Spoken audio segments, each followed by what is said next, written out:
Premium mid range സെഗ്മെന്റിൽ നിങ്ങൾക്ക് വാങ്ങാൻ പറ്റിയ 4 ഡിവൈസാണ് നമ്മൾ പറയാൻ പോകുന്നത്. അതുകൂടാണ്ട് നമ്മൾ മറ്റു ഓപ്ഷൻസ് ഏതൊക്കെയാണ് നമുക്ക് നോക്കാം.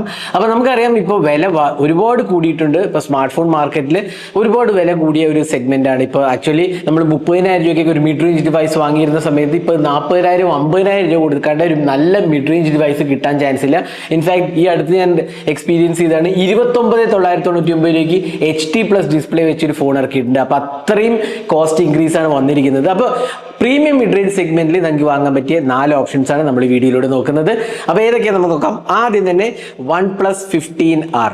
ഇതൊരു നല്ല ഡിവൈസാണ്. സ്നാപ്ഡ്രാഗൺ 8 Gen 5 വെച്ച് അടിപൊളി പവർഫുൾ ഹാർഡ്വെയർ, നല്ല സോഫ്റ്റ്വെയർ എക്സ്പീരിയൻസ്. ഇതിന്റെ വില സ്റ്റാർട്ട് ചെയ്ത് അറൗണ്ട് 44-45 രൂപയായിരുന്നു. എന്നാൽ ഇപ്പോൾ അത് 50,000 രൂപയുണ്ട്. അതുകൊണ്ടാണ് ഞാൻ പറഞ്ഞത് പ്രീമിയം മിഡ് റേഞ്ച് സെഗ്മെന്റ് എന്ന് പറഞ്ഞത്. അപ്പോൾ നല്ലൊരു ഓപ്ഷനാണ്, നല്ല ഓൾറൗണ്ട് ഓപ്ഷനാണ്.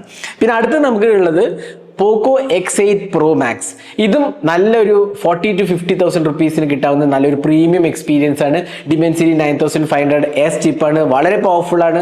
അതേപോലെ നല്ല ഹാർഡ്വെയർ എക്സ്പീരിയൻസും ഡിസ്പ്ലേയും സൂപ്പർ ബിൽഡ് ക്വാളിറ്റിയും അത്യാവശ്യം കുഴപ്പമില്ലാത്ത ക്യാമറ, മാസീവ് ബാറ്ററി ലൈഫാണ് വരുന്നത്. ഇതിനിപ്പോൾ ആക്ച്വലി 45,000-50,000 റുപ്പീസിന്റെ അടുത്താണ് ഈ ഡിവൈസിന്റെ വില വരുന്നത്. പിന്നെ അടുത്ത് നമുക്ക് എടുക്കാവുന്ന ഒരു ഓപ്ഷൻ എന്ന് പറഞ്ഞാൽ OnePlusന്റെ തന്നെയാണ് OnePlus Nord 6.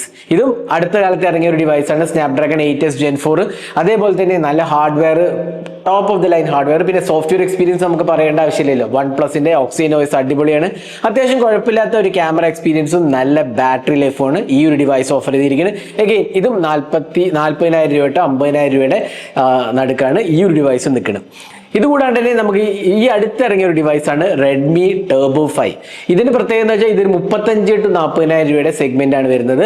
എഗെയിൻ നല്ലൊരു പവർഫുൾ ഹാർഡ്വെയർ ആണ്. Dimensity 8500 അൾട്രാ പെർഫോമൻസിന് വേണ്ടിയിട്ടുള്ള ഒരു ഡിവൈസാണ്. നല്ലൊരു ഡിസ്പ്ലേയും സൂപ്പർ മെറ്റാലിക് ബിൽഡും നല്ല ബാറ്ററി ലൈഫും ഫാസ്റ്റ് ചാർജിങ്ങും എല്ലാം വരുന്ന ഒരു ഡിവൈസാണ്. എഗെയിൻ 35,000-40,000 രൂപയാണ് ഇതിന്റെ വില വരുന്നത്. അപ്പോൾ ഇതെല്ലാം കഴിയുമ്പോൾ നിങ്ങൾ ചോദിക്കും 35,000-50,000 രൂപയാണോ മിഡ് റേഞ്ച് എന്ന് വെച്ച് കഴിഞ്ഞാൽ ഇപ്പോൾ അത്രയും കൊടുക്കണം. ഒരു പ്രീമിയം മിഡ് റേഞ്ച് സെഗ്മെന്റിലെ ഡിവൈസ് വാങ്ങണമെങ്കിൽ ഈ പ്രൈസ് കൊടുക്കണം.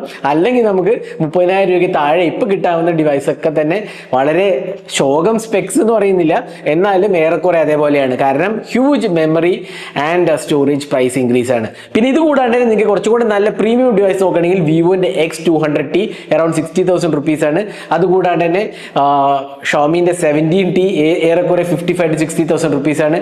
പിന്നെ വരുന്നത് വിവോന്റെ V70 എലീറ്റും വിവോ V70യും, അതും 40,000-50,000-60,000 രൂപയുടെ റേഞ്ചാണ് വരുന്നത്. അപ്പോൾ ഇതാണ് ഇപ്പോഴത്തെ പുതിയ മിഡ് റേഞ്ച് സെഗ്മെന്റ് നമുക്ക് തീർച്ചയായിട്ടും പറയാൻ സാധിക്കും. അപ്പോൾ ഇതിൽ ഏത് ഡിവൈസാണ് നിങ്ങൾക്ക് ഇഷ്ടപ്പെട്ട് കമന്റ് സെക്ഷനിൽ പോസ്റ്റ് ചെയ്യുക. അപ്പോൾ ഇതേപോലത്തെ കൂടുതൽ ടെക് വീഡിയോസിനായി നമ്മുടെ ചാനൽ സബ്സ്ക്രൈബ് ചെയ്യുക, വീഡിയോ ഷെയർ ചെയ്യാൻ മറക്കരുത്.